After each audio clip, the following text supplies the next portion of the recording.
마음의 소리를 들으러 와주신 분들 반갑습니다. 혹시 사과를 했는데도 관계가 더 나빠진 경험이 있으신가요? 미안하다고 분명히 말했는데 상대방은 오히려 더 화를 내고 돌아섰던 기억 말입니다. 진심으로 잘못을 인정하고 용서를 구했다고 생각했는데 왜 그 사람은 더 차갑게 변했을까요? 그날 밤 혼자 누워서 한참을 생각했을 겁니다. 내가 뭘 잘못했나 싶어서요. 그 답답함과 억울함을 이해합니다. 나이가 들수록 사과하는 일 자체가 쉽지 않은데 용기를 내서 고개를 숙였더니 돌아온 건 냉랭한 침묵뿐이었던 그 순간의 당혹스러움을 말입니다. 사실 그건 당신이 잘못해서가 아닙니다. 다만 사과하는 방식에 아주 작은 차이가 있었을 뿐입니다. 놀라운 건 똑같이 미안하다고 말해도 어떤 사람은 관계가 회복되고 어떤 사람은 관계가 완전히 끝나버린다는 사실입니다. 한 분은 자녀에게 미안하다고 말한 뒤 다음 날부터 자녀가 전화를 받지 않습니다. 또 다른 분은 배우자에게 사과한 후 30년 만에 처음으로 손을 잡고 산책을 나갔습니다. 둘 다 진심으로 사과했습니다. 둘 다 오랜 시간 고민한 끝에 입을 열었습니다. 그런데 결과는 정반대였습니다. 이 차이는 대체 어디서 온 걸까요?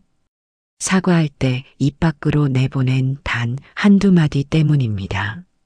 미안하다는 말 뒤에 붙는 그 짧은 문장 하나가 모든 걸 바꿔버립니다. 어떤 말은 상처를 아물게 하고 어떤 말은 상처에 소금을 뿌립니다. 오늘 이 시간에는 평생 쌓아온 관계를 단번에 무너뜨리는 사과의 말과 오랫동안 얼어붙었던 마음을 녹이는 사과의 말을 하나하나 들여다보려 합니다. 이건 단순한 화법의 문제가 아닙니다. 우리가 살아온 세월 동안 무심코 익힌 습관이고 때로는 자존심이라는 이름으로 포장된 방어기제입니다. 지금이라도 늦지 않았습니다. 예순이 넘어서 배운다고 부끄러운 건 하나도 없습니다. 오히려 이 나이에 관계를 회복하려는 용기야말로 진짜 어른의 품격입니다. 오늘 이 이야기를 끝까지 들으시면 내일부터 당장 달라질 수 있습니다. 그동안 서먹했던 사람에게 다시 연락할 수 있고 마음의 문을 닫아버린 가족에게 다가갈 수 있습니다. 오늘 이야기를 듣고 조금이라도 마음에 울림이 있으셨다면 구독과 좋아요 부탁드립니다. 그럼 지금부터 시작하겠습니다. 사과할 때 꼭 빼야 할 말입니다. 첫 번째, 그럴 의도는 아니었어요. 변명으로 들리는 사과입니다. 박정숙 씨는 며느리에게 전화를 걸었습니다. 일주일 전 명절 때 있었던 일 때문이었습니다. 온 가족이 모인 자리에서 박정숙 씨는 손주를 안고 있다가 며느리에게 이렇게 말했습니다. 애가 요즘 좀 통통해진 것 같지 않아? 며느리가 밥을 너무 많이 먹이나 봐. 그 순간 며느리 김민지 씨의 얼굴이 굳어졌습니다. 하지만 아무 말도 하지 않았습니다. 다만 그날 이후로 연락이 뚝 끊겼습니다. 평소에는 이틀에 한 번씩 손주 사진을 보내주던 며느리가 일주일째 아무런 소식이 없었습니다. 박정숙 씨는 남편에게 물었습니다. 내가 뭘 잘못했나요? 아기가 통통하다고 한 게 그렇게 기분 나쁜 말이었나요? 남편은 한숨을 쉬며 말했습니다. 당신이 보기엔 그냥 한마디였겠지만 며느리 입장에선 다르게 들렸을 거요. 박정숙 씨는 결국 며느리에게 전화를 걸었습니다. 벨이 여러 번 울린 후에야 며느리가 받았습니다. 네, 어머님. 민지야, 저번에 내가 한 말 때문에 기분 상했지? 미안해. 그런데 나는 정말 그럴 의도는 아니었어. 그냥 아기가 건강하게 잘 크는 것 같아서 한 말이었어. 너를 비난하려던 게 아니야. 전화기 너머로 잠깐 침묵이 흘렀습니다. 그리고 며느리가 말했습니다. 네, 알겠습니다. 그렇게 통화는 끝났습니다. 박정숙 씨는 사과했다고 생각했습니다. 미안하다고 분명히 말했고 자신의 진심도 설명했습니다. 하지만 며느리의 목소리는 여전히 차가웠고 그 후로도 연락은 예전만큼 오지 않았습니다. 박정숙 씨는 혼자 중얼거렸습니다. 내가 뭘 더 어떻게 하란 거야? 미국 오하이오 주립대학교의 로이 레위키 교수 연구팀은 사과의 효과에 대한 연구를 진행했습니다. 그들은 참가자들에게 다양한 방식의 사과를 듣게 한 후 어떤 사과가 가장 효과적인지를 측정했습니다. 연구 결과는 명확했습니다. 사과에 변명이 포함되면 그 효과가 현저히 떨어졌습니다. 특히 그럴 의도가 아니었다는 말은 사과를 거의 무효화시켰습니다. 상처받은 사람이 듣고 싶은 건 사과하는 사람의 의도가 아니라 자신의 고통에 대한 인정이기 때문입니다. 나는 그럴 생각이 아니었어라는 말은 결국 내가 예민하게 받아들인 거야라는 메시지로 전달됩니다. 또 다른 연구에서는 변명이 포함된 사과를 들은 사람들의 뇌 활동을 측정했습니다. 흥미롭게도 변명을 들을 때 뇌의 방어 영역이 활성화되었습니다. 즉 사과를 받는 사람이 오히려 자신을 방어하려는 태세를 갖추게 된다는 뜻입니다. 사과의 본질은 상대방의 감정을 인정하는 것입니다. 내 행동이 옳았는지 그른지가 중요한 게 아닙니다. 상대방이 상처를 받았다는 사실 그 자체가 중요합니다. 그럴 의도는 아니었어라고 말하는 순간 사과는 변명으로 바뀝니다. 이 말 속에는 은연중에 이런 뜻이 담겨 있습니다. 나는 잘못한 게 없어. 내가 오해한 거야. 결국 책임을 상대방에게 돌리는 셈입니다. 박정숙 씨의 경우를 다시 봅시다. 며느리가 상처받은 건 시어머니가 자신의 육아 방식을 비난했다고 느꼈기 때문입니다. 아이가 통통하다는 말은 곧 엄마가 제대로 관리하지 못한다는 뜻으로 들렸습니다. 이미 육아로 지쳐있는 며느리에게 그 말은 비수처럼 꽂혔습니다. 그런데 박정숙 씨는 그럴 의도가 아니었다고 말했습니다. 이건 며느리의 상처를 부정하는 것과 같습니다. 내가 잘못 받아들인 거야 라고 말하는 거나 다름없습니다. 며느리 입장에서는 자신의 감정까지 부정당한 느낌을 받습니다. 진짜 사과는 의도를 설명하는 게 아닙니다. 결과를 인정하는 겁니다. 내가 아무리 좋은 의도였어도 상대방이 상처받았다면 그게 전부입니다. 그 상처를 먼저 인정해줘야 합니다. 독일의 철학자 마르틴 부버는 이렇게 말했습니다. 진정한 대화는 내가 옳다는 것을 증명하려는 시도가 아니라 너를 만나려는 노력이다. 이 말은 사과에도 그대로 적용됩니다. 사과는 내 입장을 설명하려는 게 아닙니다. 상대방의 마음을 만나려는 시도입니다. 그럴 의도가 아니었어라는 말은 결국 내 입장만 전달하려는 것입니다. 상대방의 마음은 외면한 채로 말입니다. 부버가 강조한 건 관계입니다. 사람과 사람 사이에는 언제나 간극이 있습니다. 그 간극을 좁히려면 내 관점에서 벗어나 상대방의 세계로 들어가야 합니다. 그게 진짜 만남이고 진짜 소통입니다. 당신도 살아오면서 수없이 그럴 의도가 아니었는데 라고 말했을 겁니다. 그건 자연스러운 반응입니다. 억울하니까요. 정말로 나쁜 마음이 없었으니까요. 하지만 이제는 알아야 합니다. 상대방에게 필요한 건 당신의 의도가 아니라 당신의 인정입니다. 내 말이 너를 힘들게 했구나라는 그 한마디면 충분합니다. 의도를 설명하려는 순간 사과는 힘을 잃습니다. 오늘 밤 잠들기 전에 한번 생각해 보십시오. 혹시 누군가에게 그럴 의도는 아니었어라고 말하며 관계를 더 멀어지게 만든 적은 없었는지 말입니다. 그리고 아직 늦지 않았다면 다시 연락해 보십시오. 이번에는 의도를 빼고 말해 보십시오. 두 번째, 나도 힘들었어. 고통을 경쟁으로 만드는 말입니다. 이순자 씨는 딸과 심하게 다툰 후 일주일째 연락을 하지 않고 있었습니다.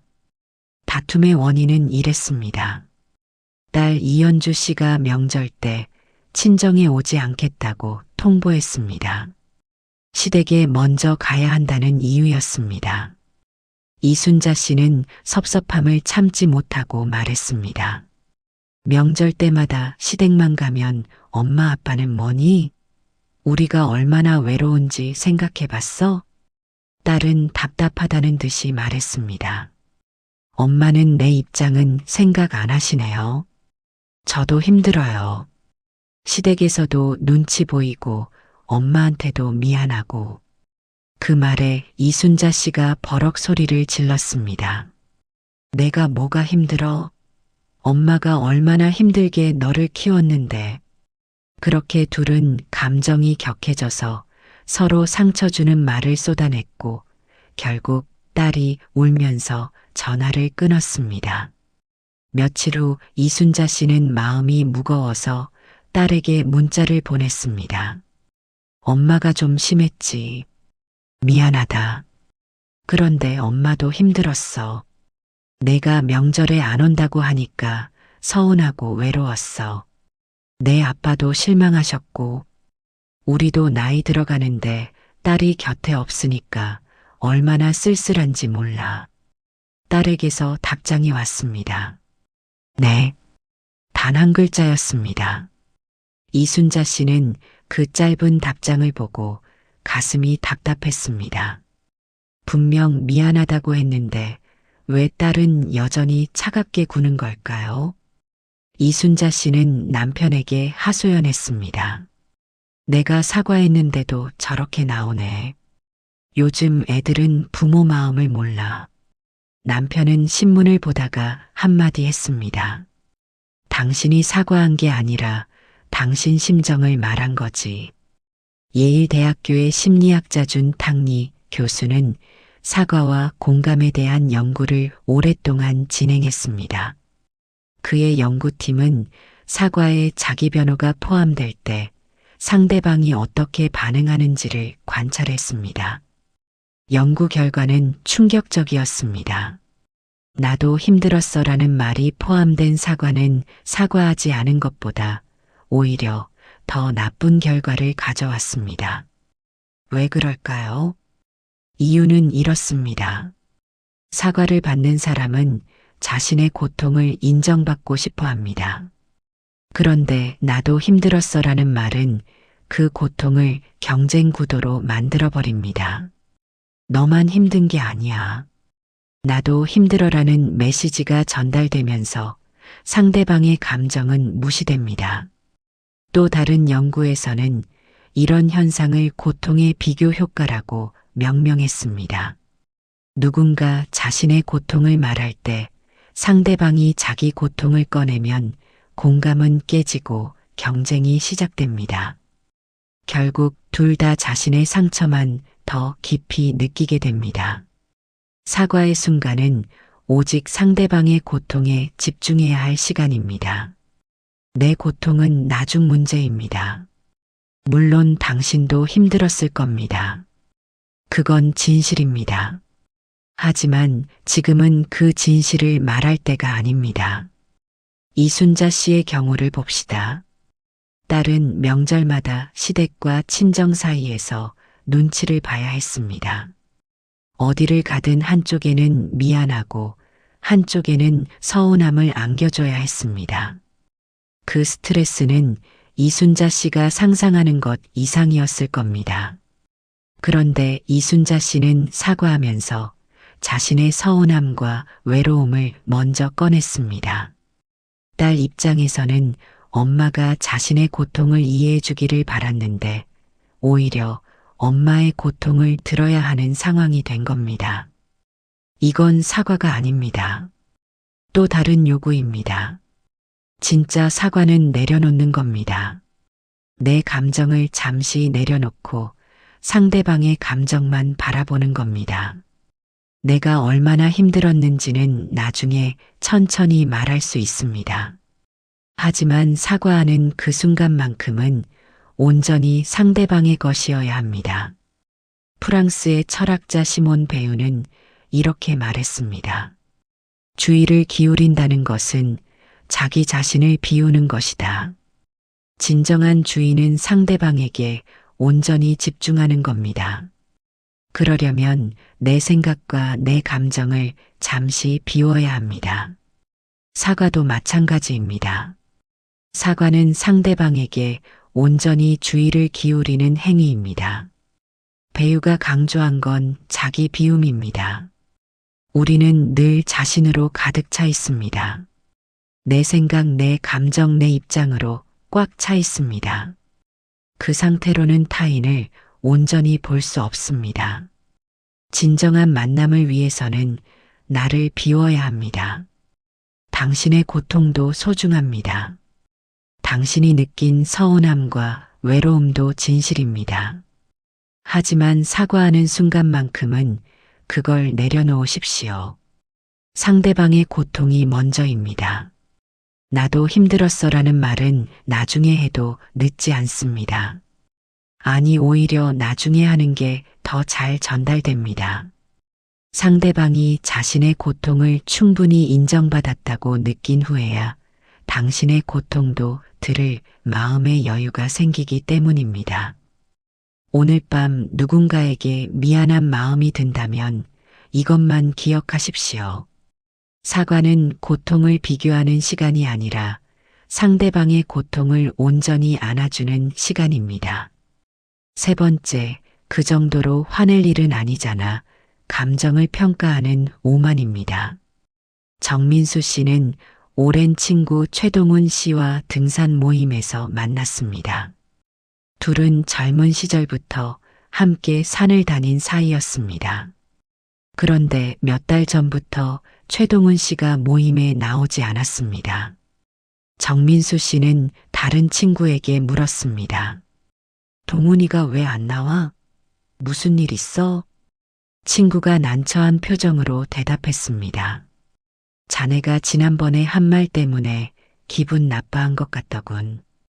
정민수 씨는 기억을 더듬었습니다. 몇 달 전 등산을 마치고 내려오는 길에 최동훈 씨가 무릎이 아프다며 천천히 걷고 있었습니다. 정민수 씨가 그때 이렇게 말했습니다. 야, 동훈아, 우리 나이에 그 정도 산도 힘들면 어떡해. 요즘 운동 안 하지? 최동훈 씨는 아무 말도 하지 않았습니다. 그냥 웃으며 넘어갔습니다. 하지만 그 이후로 모임에 나오지 않은 겁니다. 정민수 씨는 최동훈 씨에게 전화를 걸었습니다. 동훈아, 나야. 요즘 모임에 왜 안 나와? 아, 그냥 바빠서. 내가 지난번에 한 말 때문에 기분 나빴어? 그랬다면 미안해. 그런데 그 정도로 화낼 일은 아니잖아. 친구끼리 그런 농담도 못하나. 나는 걱정돼서 한 말인데. 전화기 너머로 최동훈 씨의 한숨 소리가 들렸습니다. 그래, 알았어. 바빠서 끊는다. 그렇게 전화는 끊겼습니다. 정민수 씨는 이해할 수 없었습니다. 분명 사과했는데 왜 친구는 여전히 차갑게 나오는 걸까요? 정민수 씨는 다른 친구들에게 하소연했습니다. 동훈이가 너무 예민한 거 아니야? 친구끼리 그 정도 말도 못하게 되면 어떻게 지내나? 하지만 속으로는 불편했습니다. 오랜 친구를 잃고 싶지 않았으니까요. 스탠퍼드 대학교의 제임슨 웹스터 교수는 감정 인정과 관계 회복에 대한 연구를 진행했습니다. 연구팀은 갈등 상황에서 한쪽이 상대방의 감정을 평가절하 할 때 관계가 어떻게 변하는지를 추적했습니다. 결과는 명확했습니다. 상대방의 감정을 그 정도로 화낼 일은 아니다라고 평가하는 순간 신뢰는 무너졌습니다. 흥미로운 건 감정을 평가받은 사람들은 더 이상 자신의 감정을 표현하지 않게 되었다는 점입니다. 대신 관계를 끊거나 거리를 두는 방식을 택했습니다. 또 다른 연구에서는 감정 평가가 권력 관계를 만든다는 사실을 밝혀냈습니다. 그 정도로 화낼 일이 아니야라는 말은 결국 내가 너보다 상황을 더 잘 판단한다는 뜻입니다. 이건 상대방을 아래로 보는 태도입니다. 사과의 가장 큰 적은 평가입니다. 상대방의 감정을 판단하고 재는 순간 사과는 의미를 잃습니다. 감정에는 옳고 그름이 없습니다. 크고 작음도 없습니다. 그냥 존재할 뿐입니다. 정민수 씨의 경우를 다시 봅시다. 최동훈 씨는 무릎이 아팠습니다. 나이 들면서 체력이 예전 같지 않다는 게 속상했을 겁니다. 그런데 친구가 그걸 비웃듯이 말했습니다. 설령 걱정의 말이었다 해도 최동훈 씨에게는 상처였습니다. 그런데 정민수 씨는 사과하면서 그 정도로 화낼 일은 아니잖아라고 말했습니다. 이건 최동훈 씨의 상처를 부정하는 겁니다. 내가 너무 예민해라고 말하는 거나 다름없습니다. 최동훈 씨 입장에서는 상처받은 것도 억울한데 그 상처마저 인정받지 못하니 더 화가 났을 겁니다. 진짜 사과는 판단하지 않는 겁니다. 상대방이 화가 났다면 그게 전부입니다. 내가 보기에 사소한 일이라도 상대방에게는 큰일일 수 있습니다. 그 감정을 있는 그대로 받아들여야 합니다. 독일의 철학자 에드문트 후설은 이렇게 말했습니다. 현상은 그 자체로 존재한다. 우리가 할 일은 판단을 중지하고 있는 그대로 바라보는 것이다. 후설이 말한 현상학의 핵심은 바로 이겁니다. 세상을 내 기준으로 재단하지 말고 있는 그대로 보라는 겁니다. 상대방의 감정도 마찬가지입니다. 내 기준으로 크다 작다 판단할 게 아니라 그냥 받아들여야 합니다. 판단을 중지한다는 건 쉽지 않습니다. 우리는 늘 평가하고 재단하며 살아왔으니까요. 하지만 진정한 만남은 그 판단을 내려놓을 때 시작됩니다. 당신은 평생 자신의 기준으로 세상을 살아왔습니다. 그건 당연합니다. 하지만 사과하는 순간만큼은 그 기준을 내려놓으십시오. 상대방이 화가 났다면 그건 충분한 이유가 있습니다. 당신 눈에 사소해 보여도 상대방에게는 크게 다가왔을 수 있습니다. 그 정도로 화낼 일이 아니야라는 말은 상처 위에 또 다른 상처를 더하는 것과 같습니다. 오늘 밤 생각해 보십시오. 혹시 누군가의 감정을 평가하며 관계를 멀어지게 만든 적은 없었는지 말입니다.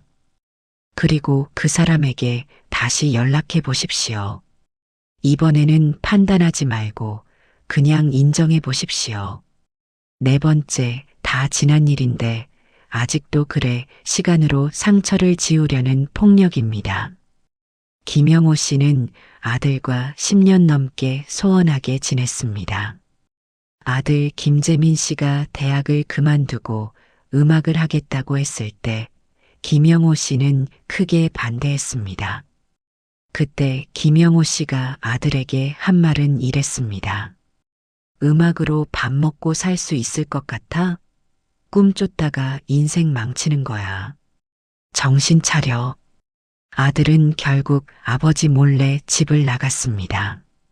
그 후로 연락이 뜸했습니다. 명절에도 얼굴을 잘 비치지 않았습니다. 김영호 씨는 섭섭했지만 먼저 연락하지 않았습니다. 자존심이 허락하지 않았습니다. 그러다 10년이 흘렀습니다.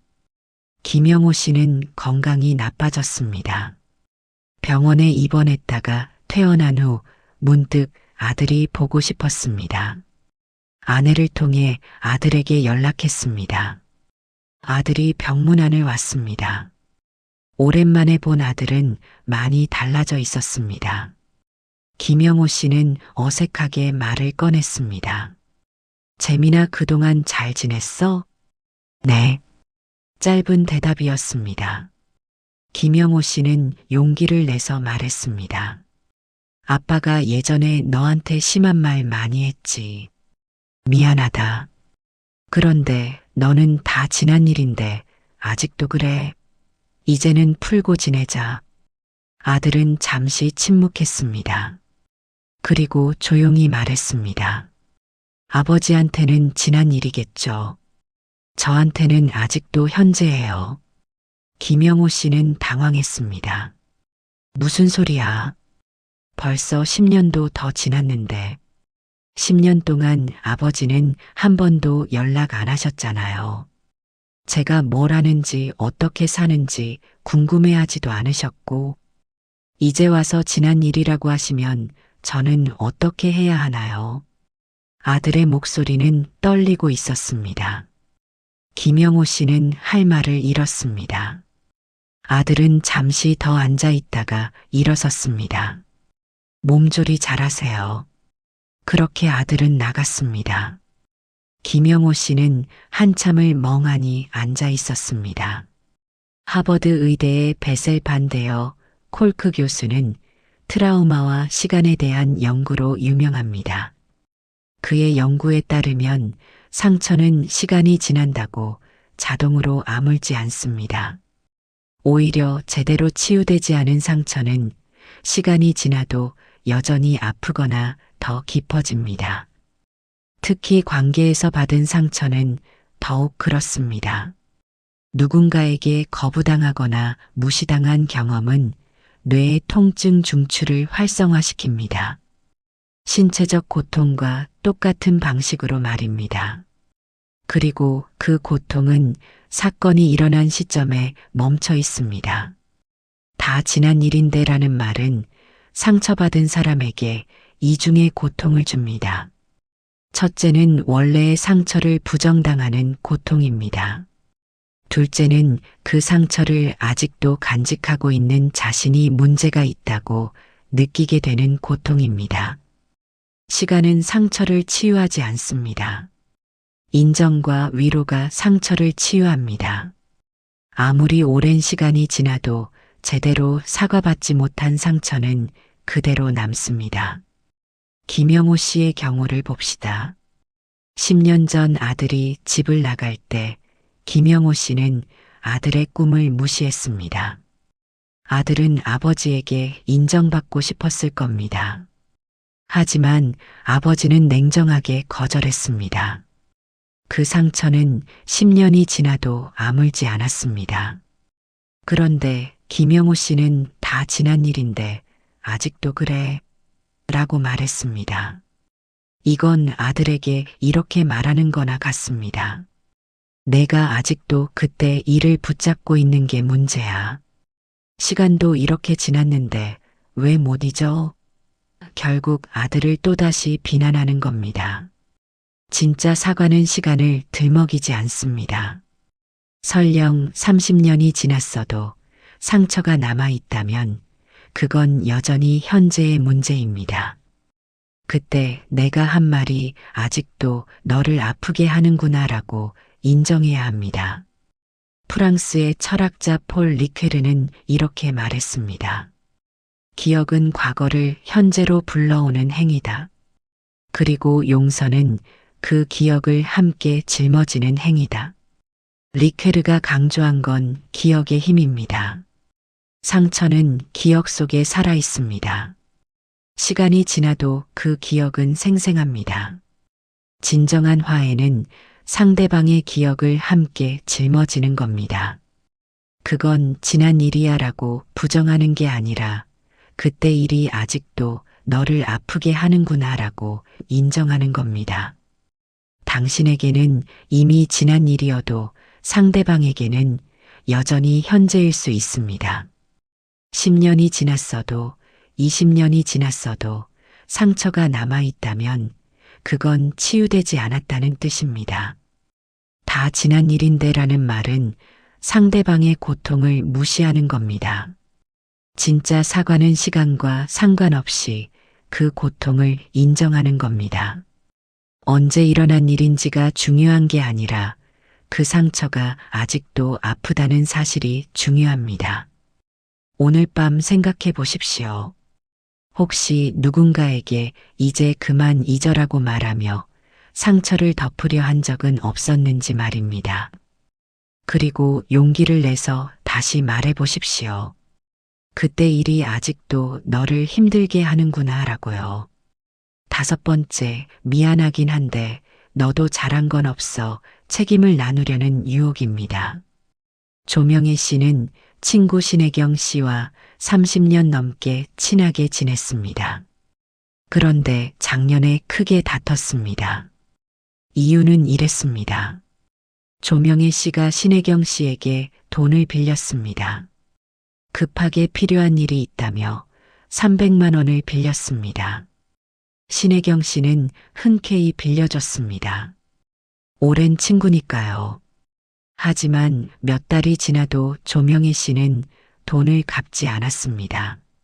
신혜경 씨가 조심스럽게 물었습니다. 명희야, 저번에 빌려준 돈 언제쯤 갚을 수 있을 것 같아? 조명희 씨는 불편한 기색을 보였습니다. 아, 그거 조금만 기다려. 요즘 형편이 안 좋아. 그렇게 또 몇 달이 지났습니다. 신혜경 씨는 다시 물었습니다. 이번에는 조금 직접적으로 말했습니다. 명희야, 미안한데 나도 돈이 필요해. 이번 달 안에 갚아줄 수 있어? 조명희 씨가 짜증 섞인 목소리로 대답했습니다. 왜 이렇게 재촉해? 친구한테 돈 빌려주고 이자라도 받으려고 그래. 그 말에 신혜경 씨는 상처를 받았습니다. 하지만 참고 넘어갔습니다. 그런데 한 달 후 우연히 조명희 씨가 비싼 가방을 들고 있는 걸 봤습니다. 신혜경 씨는 배신감을 느꼈습니다. 명희야, 돈이 없다며? 그 가방은 어디서 났어? 조명희 씨가 변명했습니다. 이건 할부로 산 거야. 나도 살아야 하잖아.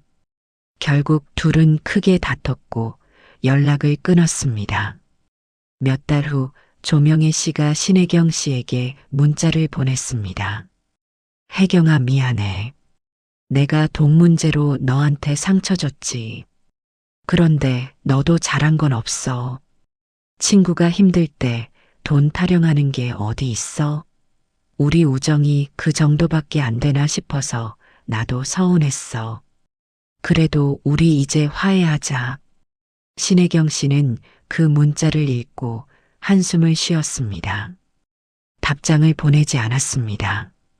조명희 씨는 이해할 수 없었습니다. 사과했는데 왜 친구는 여전히 화가 풀리지 않는 걸까요?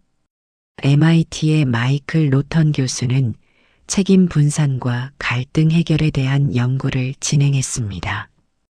연구팀은 갈등 상황에서 한쪽이 상대방의 잘못을 지적하며 사과할 때 어떤 일이 벌어지는지 관찰했습니다. 결과는 분명했습니다. 너도 잘못했어라는 말이 포함된 사과는 갈등을 해결하지 못했습니다. 오히려 갈등이 더 심화되었습니다.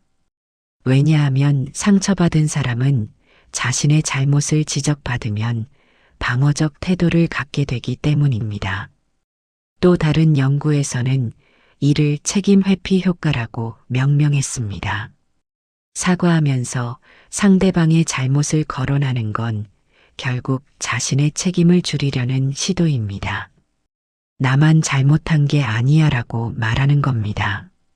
하지만 이건 진정한 사과가 아닙니다. 사과는 100%내 책임을 인정하는 겁니다. 상대방에게도 잘못이 있을 수 있습니다. 그건 사실일 수 있습니다. 하지만 사과하는 순간에는 그걸 말하면 안 됩니다.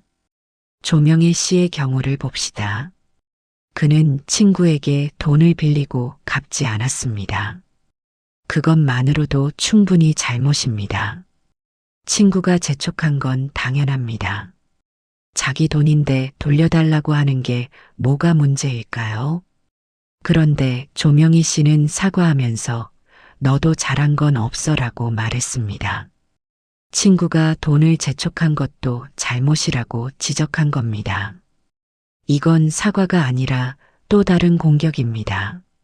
신혜경 씨 입장에서는 자신이 잘못한 게 무엇인지 이해할 수 없었을 겁니다. 진짜 사과는 오직 내 잘못만 말하는 겁니다. 상대방의 잘못은 나중 문제입니다. 아니, 애초에 그건 내가 말할 문제가 아닐 수도 있습니다. 사과는 내 책임을 온전히 지는 행위입니다. 덴마크의 철학자 쇠렌 키에르케고르는 이렇게 말했습니다. 책임은 나누어질 수 없다. 나는 나의 행위에 대해 전적으로 책임져야 한다. 키에르케고르가 강조한 건 개인의 책임입니다. 우리는 자신의 선택과 행동에 대해 온전히 책임져야 합니다. 다른 사람이 뭘 했든 그건 내 책임을 줄여주지 않습니다. 사과도 마찬가지입니다. 너도 잘못했어라고 말하는 순간 우리는 자신의 책임에서 도망치는 겁니다. 진정한 어른은 자신의 잘못을 온전히 떠안을 줄 압니다. 상대방에게도 잘못이 있을 수 있습니다. 그건 당신만 아는 진실입니다. 하지만 사과하는 순간만큼은 그 진실을 입 밖으로 내지 마십시오.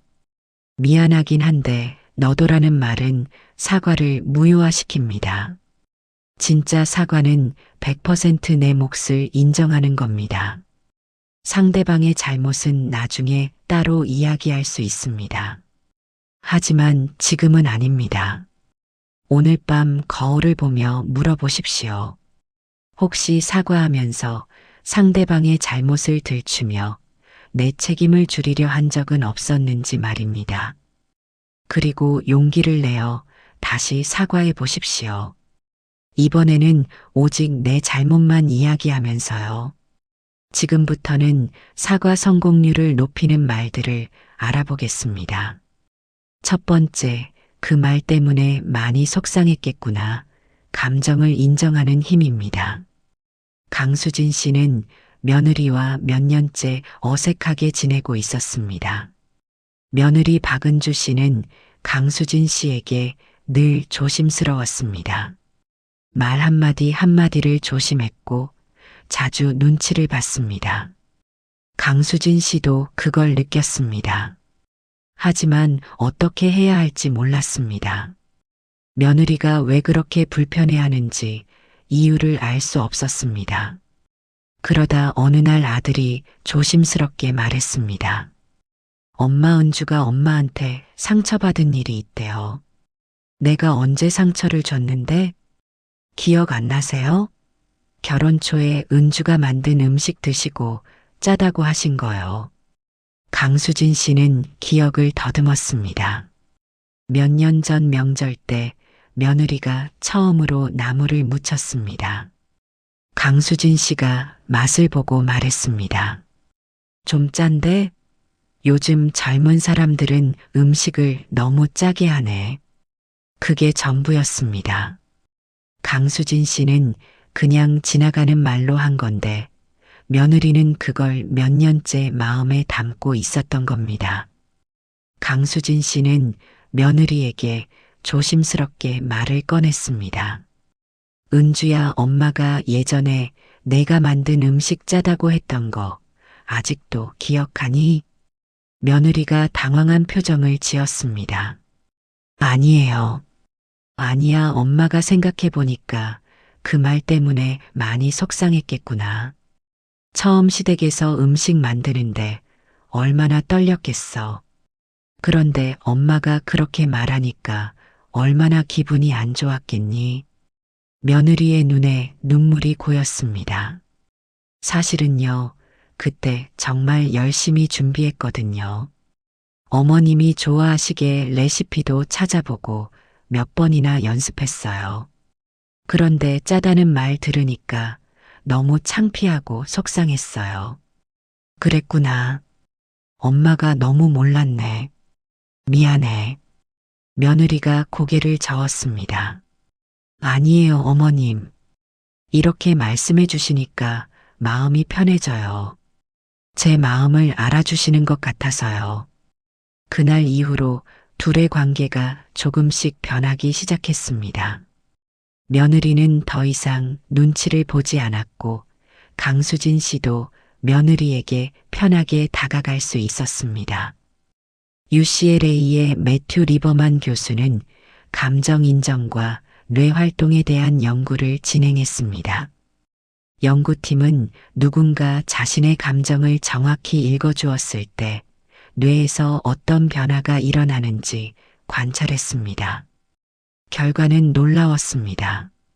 감정을 인정받은 사람의 뇌에서는 편도체의 활성화가 줄어들었습니다.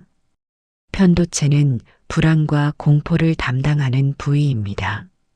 즉, 감정을 인정받으면 불안이 줄어든다는 뜻입니다. 또 다른 연구에서는 감정 인정이 관계 회복의 가장 중요한 요소라는 사실을 밝혀냈습니다. 해결책을 제시하는 것보다 조언을 하는 것보다 단순히 상대방의 감정을 정확히 읽어주는 게 훨씬 효과적이었습니다. 사과의 핵심은 상대방의 감정을 정확히 읽어주는 겁니다. 많이 속상했겠구나. 얼마나 서운했겠어. 이런 말 한마디가 관계를 바꿉니다. 강수진 씨의 경우를 봅시다. 며느리는 몇 년 동안 그 상처를 안고 살았습니다. 처음 시댁 음식을 만들 때의 떨림, 시어머니에게 인정받고 싶었던 마음, 그런데 들은 건 비판이었습니다. 그 실망과 창피함이 마음 깊이 자리 잡았습니다. 그런데 강수진 씨가 말했습니다. 그 말 때문에 많이 속상했겠구나. 이 한마디가 며느리를 치유했습니다. 시어머니가 자신의 마음을 정확히 이해해 주었다는 걸 알았으니까요. 자신의 감정이 인정받았으니까요. 진짜 사과는 상대방의 마음속으로 들어가는 겁니다. 내가 이랬을 것 같아라고 상상하는 게 아니라 내가 이렇게 느꼈겠구나라고 확인하는 겁니다. 그 확인 속에서 치유가 시작됩니다. 독일의 철학자 테오도르 립스는 이렇게 말했습니다. 공감은 타인의 감정 속으로 들어가는 것이다. 마치 내가 그 감정의 주인인 것처럼 느끼는 것이다. 립스가 말한 공감은 단순히 이해하는 게 아닙니다. 상대방의 감정을 내 것처럼 느끼는 겁니다. 내가 그랬겠구나가 아니라 나였어도 그랬을 거야라고 말하는 겁니다. 진정한 사과는 이런 공감에서 나옵니다. 상대방의 마음속으로 완전히 들어가서 그 감정을 함께 느낄 때 비로소 진심이 전달됩니다. 당신도 누군가의 말 한마디에 상처받은 경험이 있을 겁니다. 그 상처가 오래도록 아물지 않았던 이유는 아무도 당신의 그 감정을 인정해주지 않았기 때문입니다. 이제 당신이 그 역할을 해줄 차례입니다. 누군가에게 사과할 일이 있다면 먼저 그 사람의 감정을 읽어주십시오.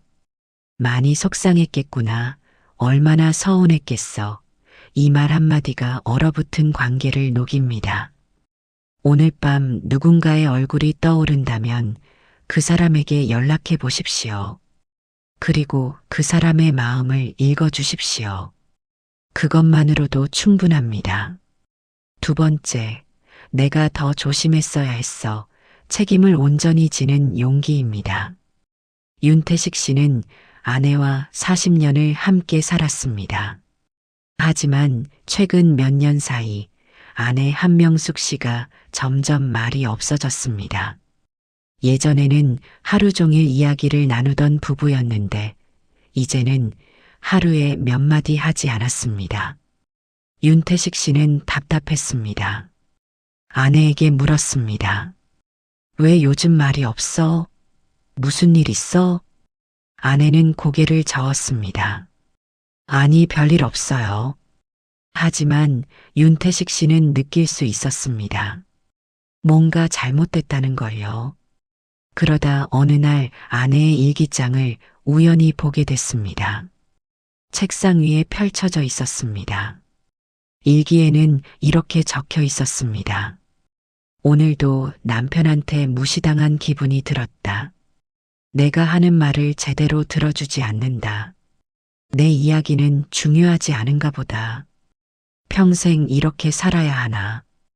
윤태식 씨는 가슴이 철렁했습니다. 자신이 아내를 무시했다는 걸 전혀 몰랐습니다. 그날 저녁 윤태식 씨는 아내에게 말했습니다. 명수가 오늘 내 일기를 봤어.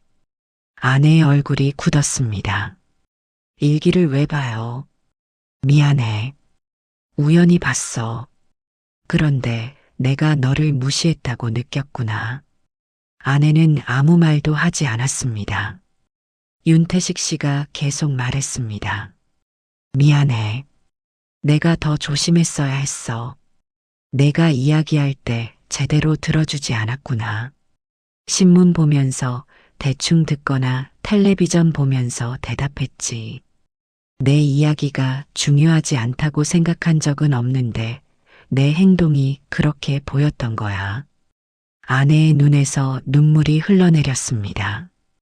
당신이 그걸 알아줬으면 좋겠어요. 제 이야기도 중요하다는 걸요. 이제 알았어. 정말 미안해. 앞으로는 내 이야기를 제대로 들을게. 내가 더 신경 쓸게.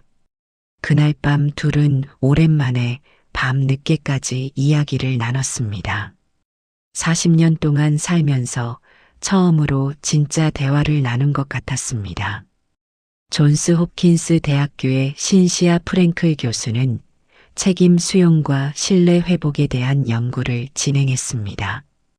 연구팀은 갈등 상황에서 한쪽이 완전히 책임을 인정했을 때 관계가 어떻게 변하는지 관찰했습니다. 결과는 명확했습니다. 내가 더 조심했어야 했어라는 식으로 자신의 책임을 구체적으로 인정하는 사과는 신뢰를 빠르게 회복시켰습니다. 반면 모호하게 미안해라고만 말하는 사과는 효과가 적었습니다. 또 다른 연구에서는 구체적 책임 인정이 재발 방지에도 효과적이라는 사실을 밝혀냈습니다. 자신이 무엇을 잘못했는지 명확히 인식한 사람은 같은 실수를 반복하지 않았습니다. 사과는 내가 무엇을 잘못했는지 구체적으로 아는 것에서 시작됩니다. 막연하게 미안해라고 말하는 건 진짜 사과가 아닙니다. 내가 어떤 행동으로 상대방에게 상처를 줬는지 정확히 알고 인정해야 합니다. 윤태식 씨의 경우를 봅시다. 그는 아내가 왜 말이 없어졌는지 몰랐습니다. 하지만 일기를 보고 알았습니다. 자신이 아내의 이야기를 제대로 듣지 않았다는 걸요. 그래서 구체적으로 사과했습니다. 신문 보면서 대충 듣거나 텔레비전 보면서 대답했지. 이렇게 구체적으로 인정하면 상대방은 압니다. 이 사람이 정말로 자기 잘못을 알고 있구나. 그 확신이 신뢰를 회복시킵니다. 단순히 미안해라고만 하면 상대방은 의심합니다. 정말 뭘 잘못했는지 알고 있는 걸까? 진짜 사과는 자기 성찰에서 나옵니다. 내가 무엇을 했고 그게 상대방에게 어떤 영향을 미쳤는지 깊이 들여다보는 겁니다. 그리고 그걸 솔직하게 말하는 겁니다. 프랑스의 철학자 가브리엘 마르셀은 이렇게 말했습니다. 책임을 진다는 것은 나의 존재 전체로 응답하는 것이다. 마르셀이 강조한 건 온전한 책임입니다. 책임은 말로만 지는 게 아닙니다. 내 존재 전체로 응답하는 겁니다. 내가 잘못했어라고 말하는 것뿐 아니라 그 잘못을 온전히 떠안는 겁니다. 진정한 어른은 자신의 잘못을 구체적으로 인정할 줄 압니다.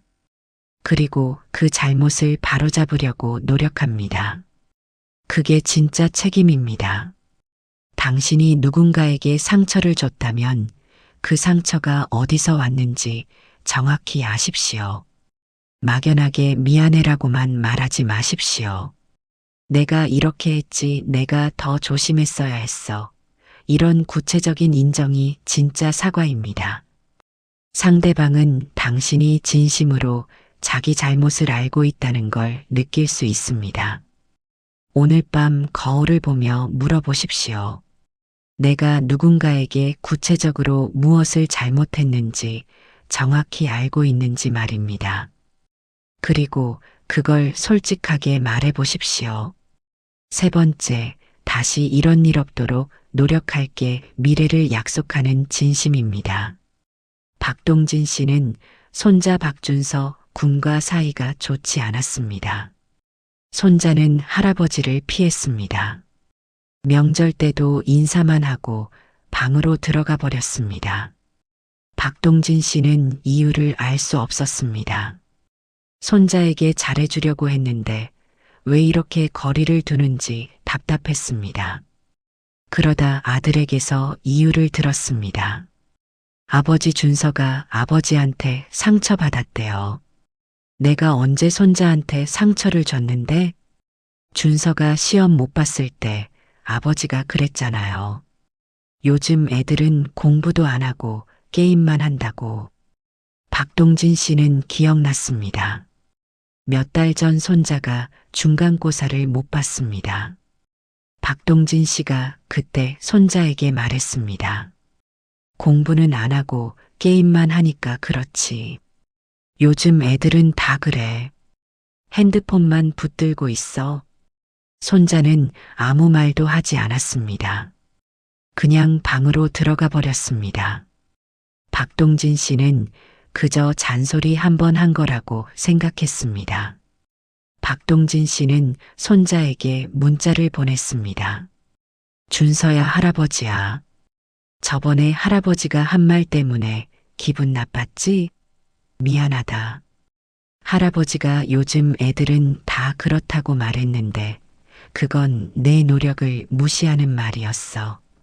넌 분명 열심히 했을 텐데 할아버지가 그걸 몰라줬구나. 잠시 후 손자에게서 답장이 왔습니다. 괜찮아요, 할아버지. 하지만 박동진 씨는 거기서 멈추지 않았습니다. 다시 문자를 보냈습니다. 준서야, 할아버지가 앞으로는 내 얘기를 제대로 들을게. 내가 얼마나 노력하는지, 내가 뭘 힘들어하는지 먼저 물어볼게. 다시는 내 노력을 무시하는 말 안 할게. 약속한다. 그날 저녁 손자가 할아버지 방에 찾아왔습니다. 오랜만이었습니다. 손자가 말했습니다. 할아버지, 사실 그때 진짜 속상했어요.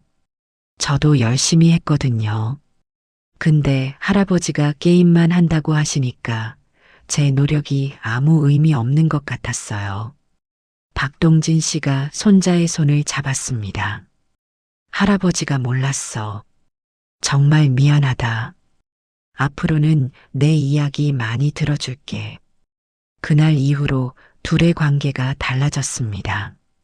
손자는 할아버지에게 학교 이야기를 하기 시작했고 박동진 씨는 진심으로 귀 기울여 들었습니다. 스탠퍼드 대학교의 캐롤 드웩 교수는 성장 마인드셋과 관계 회복에 대한 연구를 진행했습니다. 연구팀은 사과할 때 미래에 대한 구체적 약속이 포함되면 신뢰 회복이 훨씬 빨라진다는 사실을 발견했습니다. 이유는 이렇습니다. 과거에 대한 사과만으로는 부족합니다. 상대방이 진짜 알고 싶은 건 앞으로 달라질 거냐는 겁니다. 미안해라고만 하면 또 똑같은 일이 반복되는 거 아니야? 라는 의심이 남습니다. 하지만 다시 이런 일 없도록 노력할게라고 말하면 상대방은 희망을 봅니다. 아, 이 사람이 정말 바뀌려고 하는구나. 그 희망이 관계를 다시 시작할 용기를 줍니다. 사과는 과거를 인정하는 것만으로는 부족합니다. 미래를 약속해야 합니다. 물론 약속을 지킬 수 있을지 확신할 수 없습니다. 하지만 노력하겠다는 의지를 보여주는 게 중요합니다. 박동진 씨의 경우를 봅시다. 그는 단순히 미안하다로 끝내지 않았습니다. 앞으로는 내 이야기를 제대로 들을게, 다시는 내 노력을 무시하는 말 안 할게라고 약속했습니다. 이 약속이 손자에게 희망을 주었습니다. 할아버지가 진짜로 달라지려고 한다는 걸 느꼈습니다. 그래서 다시 할아버지에게 다가갈 용기가 생겼습니다. 진짜 사과는 변화의 시작입니다. 내가 잘못했어라고 인정하는 것도 중요하지만 앞으로는 다르게 하겠어라고 약속하는 게 더 중요합니다. 그 약속 속에서 관계는 새로운 출발을 합니다. 독일의 철학자 한스 게오르크 가다머는 이렇게 말했습니다. 진정한 대화는 우리를 변화시킨다. 대화 이전의 나와 대화 이후의 나는 같을 수 없다. 가다머가 강조한 건 변화입니다. 진짜 대화는 서로를 변화시킵니다. 사과도 마찬가지입니다. 진짜 사과는 나를 변화시키는 선언입니다. 앞으로는 달라지겠어라고 말하는 순간 우리는 이미 변화를 시작한 겁니다. 그 변화가 관계를 새롭게 만듭니다. 과거는 바꿀 수 없습니다. 이미 일어난 일입니다. 하지만 미래는 바꿀 수 있습니다. 당신의 약속 하나가 미래를 바꿉니다. 다시 이런 일 없도록 노력할게, 이 말 한마디가 상대방에게 희망을 줍니다. 당신이 진심으로 변하려 한다는 걸 보여주는 가장 확실한 방법입니다. 오늘 밤 누군가에게 사과할 일이 있다면 과거만 이야기하지 마십시오. 미래도 함께 이야기하십시오. 당신이 어떻게 달라질 건지 약속해 보십시오. 그 약속이 관계를 되살립니다. 여기까지 긴 이야기를 들어주셔서 고맙습니다. 우리는 오늘 8가지 이야기를 나눴습니다. 사과할 때 절대 쓰면 안 되는 말 5가지와 사과할 때 하면 좋은 말 3가지를 살펴봤습니다. 각각의 이야기 속에는 실제 사람들의 아픔과 회복이 담겨 있었습니다. 사과는 쉬운 일이 아닙니다. 특히 나이가 들수록 더 어렵습니다. 평생 쌓아온 자존심이 있고 살아온 방식이 있습니다. 고개를 숙인다는 게 자존심 상하는 일처럼 느껴질 수도 있습니다. 하지만 진짜 자존심은 다른 겁니다. 진짜 자존심은 자신의 잘못을 인정할 줄 아는 용기입니다. 상대방의 고통을 외면하지 않고 온전히 받아들이는 품격입니다. 그게 어른의 사과입니다. 젊을 때는 시간이 많습니다. 관계가 틀어져도 나중에 다시 만날 기회가 있습니다. 하지만 이제는 다릅니다. 남은 시간이 많지 않습니다. 오늘 보는 얼굴이 마지막일 수도 있습니다. 그래서 사과는 더 중요해집니다. 미뤄둔 사과는 영원히 하지 못할 수도 있습니다. 서먹했던 관계를 회복할 마지막 기회가 지금일 수도 있습니다. 사과는 약함이 아닙니다. 오히려 강함입니다. 자신의 잘못을 인정하고 상대방의 고통을 껴안는 건 진짜 강한 사람만이 할 수 있는 일입니다. 그럴 의도는 아니었어라는 변명 대신 그 말 때문에 많이 속상했겠구나 라고 말해 보십시오. 나도 힘들었어라는 하소연 대신 내가 더 조심했어야 했어라고 말해 보십시오. 그 정도로 화낼 일은 아니잖아라는 평가 대신 상대방의 감정을 있는 그대로 받아들여 보십시오. 다 지난 일인데 아직도 그래라는 재촉 대신 그 상처가 아직도 아프다는 걸 인정해 보십시오. 미안하긴 한데 너도 잘한 건 없어라는 책임 회피 대신 온전히 내 몫을 떠안아 보십시오. 그리고 다시 이런 일 없도록 노력할게라고 미래를 약속해 보십시오. 말 한마디가 관계를 살립니다. 사과 한 번이 얼어붙은 마음을 녹입니다. 당신의 용기 있는 사과 하나가 오랫동안 멀어졌던 사람을 다시 당신 곁으로 데려올 수 있습니다. 오늘 밤 잠들기 전에 생각해 보십시오. 혹시 사과하지 못한 사람이 있는지 말입니다. 연락하고 싶지만 용기가 나지 않았던 사람이 있는지 말입니다. 너무 늦은 건 아닐까 걱정하지 마십시오. 사과에 늦은 때란 없습니다. 10년이 지났어도 20년이 지났어도 진심 어린 사과는 언제나 의미가 있습니다. 당신이 먼저 손을 내밀면 됩니다. 자존심을 내려놓고 진심으로 말하면 됩니다. 미안해 그리고 내 마음이 아직도 아프구나 이 말이면 충분합니다. 관계는 다시 시작될 수 있습니다. 얼어붙은 마음도 녹을 수 있습니다. 당신의 용기 있는 사과 하나면 됩니다. 오늘 이 이야기가 당신에게 작은 용기가 되기를 바랍니다. 오늘 밤 누군가에게 전화를 걸거나 문자를 보낼 용기 말입니다. 그리고 진심으로 사과할 용기 말입니다. 나이가 들수록 관계는 더 소중해집니다. 함께 웃을 사람이 줄어들고 함께 밥 먹을 사람이 줄어듭니다. 그래서 남은 관계를 더 잘 지켜야 합니다. 틀어진 관계를 다시 회복해야 합니다. 당신의 사과 하나가 세상을 바꾸지는 못할 겁니다. 하지만 당신 곁에 있는 한 사람의 세상은 바꿀 수 있습니다.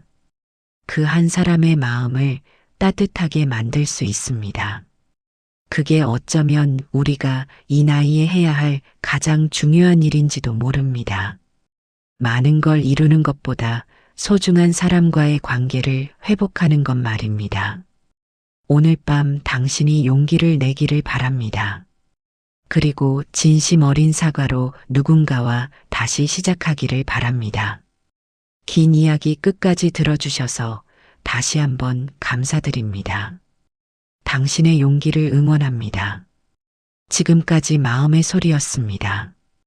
다음에 또 만나요.